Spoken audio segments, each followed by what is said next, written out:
Magandang araw mga boss. Para sa mga nagtatanong, ngayong araw ay ipapakita ko sa inyo kung paano nga ba ginawa ang setup ng aking motor na Suzuki Shooter 115F. Ang video na ito ay para sa mga gustong gamaya sa modifikasyon ng motor ko. Magsimula tayo sa likurang bahagi.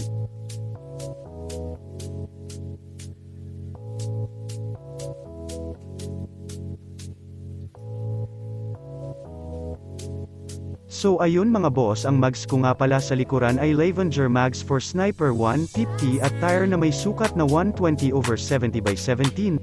Gumamit din ako ng swing arm na for Sniper 150 din tinabasa ng konti yung kabitan ng stock swing arm ni Shooter para pumasok yung swing arm ng Sniper. Dito naman sa pinakamahirap na bahagi, ang kabitan ng monoshock. Ang gamit ko dito mga boss ay pang Sniper 150 din na Motospeed brand. Ang pinagkabitan niyan mga boss ay naka-welding sa chassis ng motor ko. 12mm flat bar po ang ginamit para sa bracket ng monoshock para mas makapal at mas matibay. Kailangan lang na tama ang pagkasukat bawat spot ng welding dahil nakasalalay dito ang handling, performance at kaligtasan nyo. Punta naman tayo sa aking braking system mga boss. Dito po ay gumamit ako ng rotor disc, rear caliper at caliper bracket for Sniper 150. Kung mapapansin nyo mga boss, bali plug and play na po siya lahat pagdating sa braking system ng motor ko.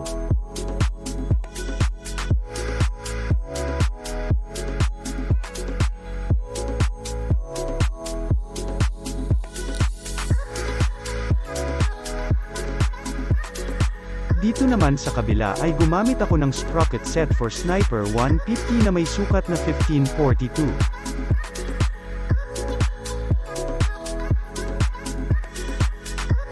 Ang pinagkakabitan naman ng sprocket ay stock hub ng Sniper 150. Paalala lang po na may rubber damper yan sa loob ng mags para pumasok at magkitang flange hub.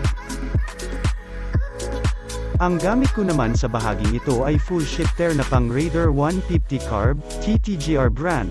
Nakakabit po yan sa ehe o axle ng swing arm at sa may kabitan ng stock footrest, may kasama pang Brembo brake master pump at fluid cap.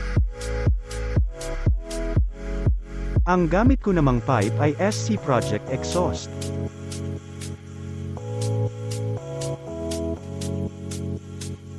Dito naman tayo sa may harapang bahagi. Ang ginawa dito ay halos kaparehas lang ng ginawa sa likuran.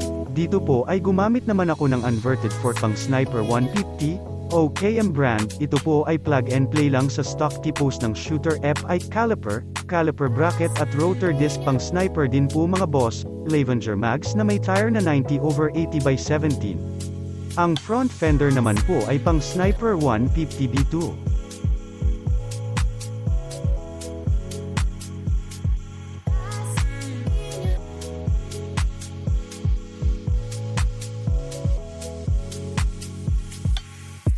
Ito po ay converted na din sa semi-digital panel gauge. Tinabas-tabasan lang po ang housing ng stock gauge para pumasok itong semi-digital panel gauge.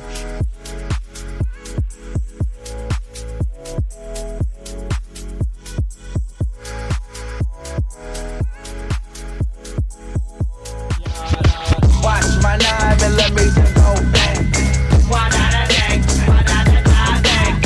Watch my 9mm go bang.